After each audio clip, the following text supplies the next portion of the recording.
বন্ধুরা,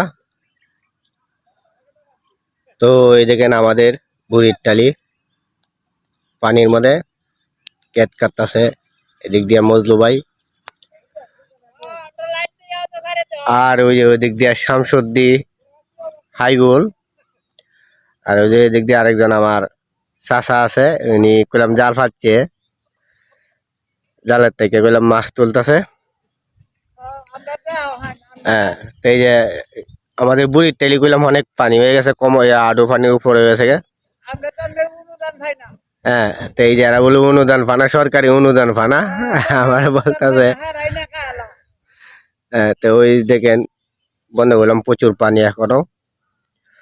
আর ওই যে ওদিক দিয়ে যেগুলো আছে কলাম, এগুলো এখনো পানির জন্য কলাম ধান কাটতে পারেন। এই যে ধান কলাম সবগুলো কলাম পাইকার হয়েছে, সব ধান পাইকার হয়েছে, পানির জন্য ধান কাটতে পারে না।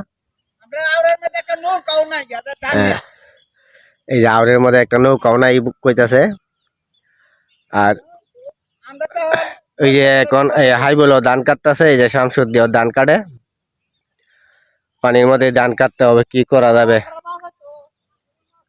আল্লাহ পাক যখন পানি দিয়েছে, বৃষ্টি যখন হইছে, তো পানির মধ্যে ধান কাটতে হইলো, তুলতে হবে। এছাড়া তার কোনো গতি নাই। তো অনেক জায়গায় বৃষ্টির বাদলে পানি জমে গেছে, অনেক বৃষ্টি হয়েছে, প্রচুর বৃষ্টির কারণে করলাম এবারে ধান করলাম পানির মধ্যে কাটতে হচ্ছে। আর নয় করলাম অন্য বছরে করলাম ধান করলাম শুকনো, আমাদের ধান কাটে মিশিং দিয়ে ধান কাটি, এবার মানে মিশিং দিয়ে ধান কাটতে পারবে না। তবে যে আমরা বিশ্ব বড় সড়কের ধার দিয়ে যেগুলা জমি জামা আছে, এগুলা করলাম মিশিং দিয়ে কাটতে পারবে। আর একটা করলাম ওই যে ওইদিকে একটা নতুন বাড়ি করতেছে, ওই দিক দিয়ে, এই যে দিক দিয়ে করলাম রাস্তা, ওই দিক দিয়ে করলাম মিশিং দিয়ে কাটতে পারবে। ওই যে, তো সবাই ভালো থাকেন, আর ভিডিওটা সবাই শেয়ার করে দিন।